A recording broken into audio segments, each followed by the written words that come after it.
नमस्कार दोस्तों, मैं देवेंद्र बल्हारा और ये हमारे ऑर्गेनिक इंजीनियर हैं सुनील शर्मा जी। हम लोग आपसे चर्चा करने आए हैं ऑर्गेनिक खेती, नेचुरल खेती, उसमें आ रही समस्या और उनके समाधान के बारे में जनता सरकार मोर्चा की तरफ से। फ़िलहाल मैं आपको एक ज़िक्र करना चाहूँगा उससे पहले कि मैंने अपनी फ़ेसबुक पे जनता सरकार मोर्चा पे एक पोस्ट डाली थी जिसमें मैंने ज़िक्र किया था कि श्रीलंका में प्रधानमंत्री ने ये सोचा कि हम लोग अपनी खेती को ऑर्गेनिक कर दें और अचानक से वो ऑर्गेनिक हो गई और उनकी अर्थव्यवस्था लड़खड़ा गई और पैदावार आधी होने के कारण।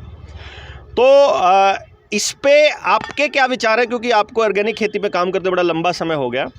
मैंने वो इसलिए डाली थी ताकि लोग उस एंगल से देखें सरकारों का वो षड्यंत्र है, वो पेस्टिसाइड कंपनियों ने उस पोस्ट को आगे दौड़ाया है, क्योंकि जिस तरीके से वो वायरल हो रही है उससे मुझे लगता है कि ये बीजेपी यानी कि सरकार जो भी है उस वक्त, क्योंकि आजकल बीजेपी है तो बीजेपी को बोला जाता है, कल को कांग्रेस यही करेगी तो हम उसको भी बोलेंगे, लेकिन ये सरकार का प्रायोजित कार्यक्रम लगा मुझे। आपका क्या विचार है इसमें, आप बताइए थोड़ा सा। देवेंद्र भाई, आपने ना एकदम पहली बार में ही सटीक पॉइंट पकड़ा है। सबसे बड़ी बात ये है, मेरा जो मानना है वो है कि नासमझी समस्या है और समझ ही समाधान है। समझ समाधान है। पूरी लाइफ का है ना, किसी भी तरीके से आप नेचुरल देखिए, फिजिकल देखिए, अपने लाइफ का देखिए, उसमें यही है, नासमझी समस्या है और समझ ही समाधान है। जो ये बात कही है ना कि भाई ऑर्गेनिक कर दिया, पैदावार आधी हो गई और क्राइसिस हो गया, ये नासमझी है।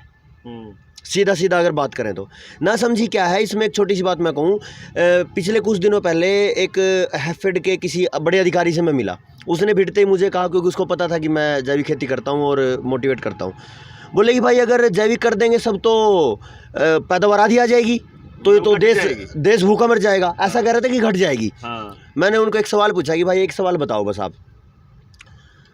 आप जितना अनाज भंडारण करते हो, जो हैफेड के जो स्टोरेज हाउस है उसमें सड़ाते कितना हो।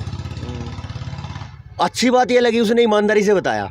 बोले कि भाई कम से कम 50% के लगभग। मैंने उनको व्यंग में ये कहा कि उसी को नहीं उगाएंगे बस हम।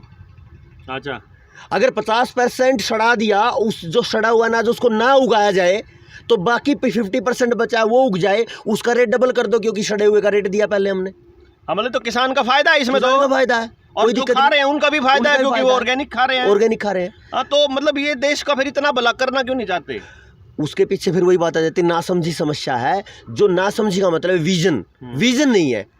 तो अगर इसको और दूसरे तरीके से देखा जाए कि जो ये नासमझी है वो क्या है, नासमझी ये है कि मान के चलो देवेंद्र भाई को मैं बोल दूं, आप को भूख लगी है, 100 कैलोरी ऊर्जा की जरूरत है, और ये रोटी खाने की बजाय या चावल खाने की बजाय बादाम और दूध पी लेते हैं, तो आपका शरीर कहेगा कि भाई मुझे बादाम दूध नीचे रोटी चाहिए। हाँ, ऊर्जा के मामले में बराबर ऊर्जा चाहिए, बात खत्म। वही बात मिट्टी की है। मिट्टी ये कभी नहीं कहती कि उसको यूरिया डीएपी ही चाहिए, उसको चाहिए ऊर्जा, मतलब नाइट्रोजन, एनपीके और मैक्रो माइक्रो दोनों तरीके के न्यूट्रिशन चाहिए। उसको केमिकल से और बायो से दिक्कत नहीं है। तो मैं अगर ये कहूँ भाई, मैंने तो आज यूरिया को नहीं मिला, कट्टे को नहीं, और सोसाइटी में को नहीं रहा था, खाद नहीं मिली थी, वो पीछे सी में किसान जो है मैं धरने पे बैठे रहे, सड़क जाम करके बैठे रहे, हमारे संत के, मैं भी बैठा रहा था उनमें। तो फिर जो वह अगर सड़क पर बैठे थे तो उन दौरान कोई और समाधान भी था, भाई मैं कट्टे नहीं मिला तो कोई उसका समाधान कर लें। उनका समाधान उसी के पास था, लेकिन वो कहते मतलब बताते नहीं उसको, आप साइंटिस्ट नहीं बताते, स्पेशलिस्ट भी नहीं बताते, और किसान भी थोड़ा सा कई बार गड़बड़ कर देता है। उन्हीं को आप एक बार जाके दोबारा पूछना देवेंद्र भाई, उनको ये पूछना भाई जिस फसल में आप डैचा, मूंग, ज्वार, बाजरा, मक्का, हरा चारा बो के मिट्टी में मिला देते हो तो फसल कैसी होती है? खुद ही बोलेंगे उनको खाद की जरूरत ही नहीं पड़ती। अब वही उन्हीं का सवाल है, उन्हीं का जवाब है। हाँ। और बात ये है कि जैसे हमने ये कहा ना कि भाई उस ऊर्जा की मतलब ऊर्जा की जरूरत और यूरिया डीएपी की जरूरत और किसानों को नहीं मिले तो क्या करें? हाँ। वही किसान अगर उन्हीं स्पेशलिस्टों से मिलो जो स्पेशलिस्ट ये कहते हैं कि भाई इस दवाई के बिना ये काम नहीं चलेगा, रिकमेंड करते हैं वो तो। हाँ। क्योंकि उनका जो पहला अक्षर होता है ना, वहीं से कंपनियां शुरू होती हैं और पूरे 3-4 साल की डिग्री जो होती है उसमें वो कंपनियां और उसके साल्ट ही पढ़ते हैं वो, इसके अलावा कुछ पढ़ते नहीं। तो जब उन्होंने 4 साल पढ़ाई वो रट्टे उसी के मारे हैं तो रिकमेंड भी उसी को करेंगे। जैसे वो इकोनॉमिक्स की पढ़ाई करने वाला अपना एक साथी था, उन तो यही पढ़ाया जाता है किसान तो बर्बाद होंगे, अब किसान खेती तो खत्म होने वाली है। और एक और बात कहते हो, कभी भी अगर इकोनॉमिक्स का पहला चैप्टर मैंने कभी देखी है ना, इकोनॉमिक्स की कोई बुक, वो क्या कहते हैं, मान के चलिए डिमांड सप्लाई है। डिमांड सप्लाई के साथ में मान के चलिए कि आप एक मैनेजर है कंपनी के, कभी खेत के मैनेजर नहीं बोलेंगे वे। ठीक ये कभी भी देखे ना, कंपनी को बेस बना के just assume you are manager of company, वहां से शुरू करते हैं वो। तो मतलब मेरे को एक थोड़ा सा एग्जांपल बताइए, और हमारे जो किसान भाई हैं, और पहली बात ये बता दें कि ये खेती करने वालों के लिए, केवल खेती करने वाले जो गांव में जो रहने वाले किसान हैं उनके लिए नहीं है ये वीडियो या ये आने वाली सीरीज़। ये शहर में रहने वाले लोग जो अगर मान लो रूफ टॉप गार्डनिंग करना चाहें या किचन गार्डनिंग करना चाहें, उन सब के, टेरेस गार्डनिंग, तो उन सब के लिए भी है। तो अभी फ़िलहाल के लिए मुझे इतना बताइए सुनील भाई कि अगर मान लो मुझे अपने खेत में 1 कट्टा DAP का डालना है, मान लो यूरिया का, तो उसकी भरपाई मैं कैसे कर सकता हूँ? और दूसरा तरीका जो आप कह रहे हो कि किसान के पास उसके खेत में अवेलेबल है, तो उसके खेत में कहाँ उपलब्ध है वो? देखो इसको, क्योंकि बहुत ज़्यादा बात करेंगे तो समय ज़्यादा लगेगा। छोटे छोटे बुलेट पॉइंट में बता देता हूँ। यूरिया की बात कर लेते हैं। यूरिया में 40% तो नाइट्रोजन बोलते हैं, बाकी साल्ट होते हैं, और वो साल्ट इतने हैवी साल्ट है कि वो मिट्टी के टोटल स्ट्रक्चर को इम्बैलेंस कर देते हैं। इम्बैलेंस होते ही बीमारियां आती हैं। ये उस कट्टे, यूरिया वाले कट्टे की बात है। एक तो इसकी जो समस्या बताई वो, दूसरी बात ये है, और उसको डाला जाता है सिर्फ नाइट्रोजन के पर्पज से, लेकिन उससे ज्यादा वो नुकसान करता है न्यूट्रिशन इम्बैलेंस करके, वो जो साल्ट है उसमें। तो क्या हैवी साल्ट है, जमीन जो इतनी हैवी हो रखी है, जो ये इतनी करड़ी टाइट हो रखी है, इसलिए वही कारण है। अच्छा ठीक है, आगे बताओ उसको कैसे पूरा करें नाइट्रोजन को? वो डिटेल लंबी तो ज्यादा बाद में वीडियो में जाएंगे। उसको पूरा करने का एक तरीका है, जो स्पेशलिस्ट हमें रिकमेंड करते हैं बड़े बड़े जहर, उन स्पेशलिस्ट को ये पूछिए कि कार्बन नाइट्रोजन रेशियो मिट्टी में कितना होता है। कार्बन यानी हरा चारा जो मिट्टी में हम सड़ा दे तो वो नाइट्रोजन कितना देगा, ये एक रेशियो है। वही बताएंगे। अगर 100 किलो हरा चारा हमने मिट्टी में मिला दिया तो 10 किलो नाइट्रोजन मिलेगी, 10वां हिस्सा। तो अगर हमने 10 क्विंटल यानी 1000 किलो मिला दिया तो 100 किलो नाइट्रोजन मिल जाएगी, जिसका मतलब है 4.5 कट्टे के आसपास यूरिया। और वैसे ही हम 2-3 कट्टे डालते हैं।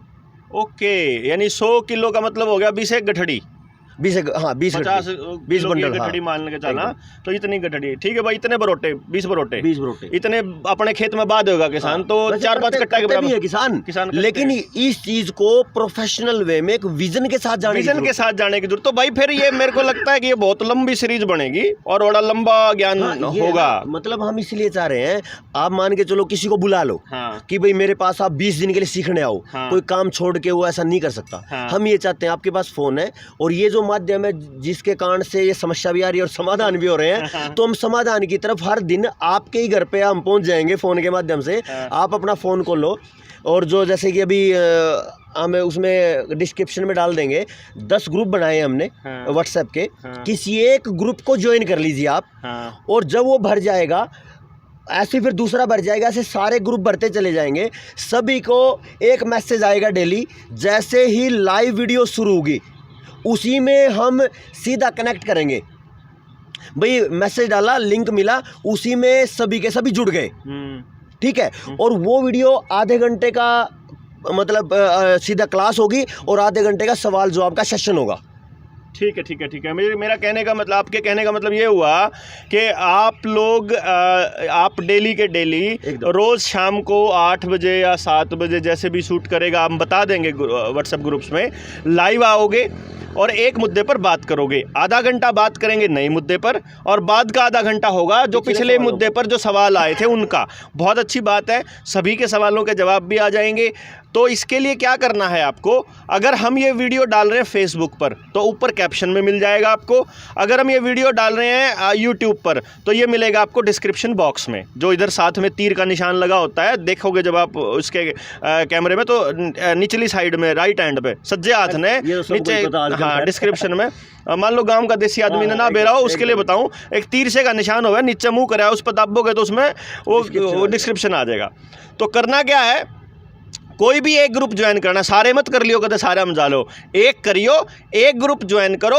उस ग्रुप में आने वाली वीडियो का टाइम और लिंक पहले से ही डाल देंगे हम लोग कि इतने बजे आवाएंगे, लाइव आएंगे। लाइव आके जुड़ भी जाओ, अपनी बात भी साथ के साथ रख दो और अगले वाले सेशन के लिए टॉपिक भी दे दो फिर। और हर रोज़ आधा घंटा होगा नया टॉपिक, आपके खेत से जुड़ी हुई एक एक चीज़, आपकी फसलों से जुड़ी हुई, आपके स्वास्थ्य से जुड़ी हुई, आपकी शिक्षा से जुड़ी एक एक चीज़ के ऊपर हम लोग समाधान लेकर के आएंगे। जनता सरकार मोर्चा आपको समाधान देगा।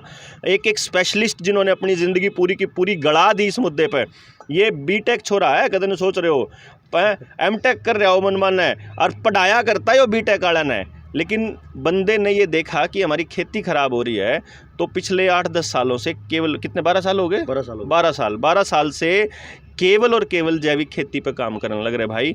तो आपके लिए बीज, ऑर्गेनिक खेती के रास्ते, नेचुरल खेती के, प्राकृतिक खेती के और जैविक खेती के, जिस भी तरह की आपको ज़रूरत पड़ेगी हम लोग साथ खड़े हैं।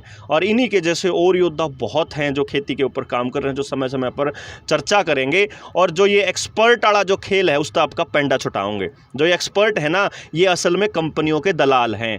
चाहे वो MBBS करे हो एक्सपर्ट ले लो, चाहे ये BSc एग्रीकल्चर MSc एग्रीकल्चर करे हो एक्सपर्ट ले लो, और चाहे वो एजुकेशन में करे हो एम.एड ये PhD करे हुए लोग, ये सारे के सारे उन कंपनियां के दलाल हैं, उन्हीं का एजेंडा चलाते हैं। समाज को क्या चाहिए, आदमी आम इंसान को क्या चाहिए, उस पर चर्चा नहीं करते ये। और सरकार एक्सपर्ट के हवाले करने वाली हर किसी को, ऐसे एक्सपर्ट जैसा एक्सपर्ट DTP करनाल में पकड़ा गया था रिश्वत लेता, जैसा एक्सपर्ट जज पकड़ा जाता है, जैसा एक्सपर्ट SHO पकड़ा जाता है, ये सारे एक्सपर्ट हैं अपने अपने महकमा के, और ये एक्सपर्ट ही करप्शन करते हैं।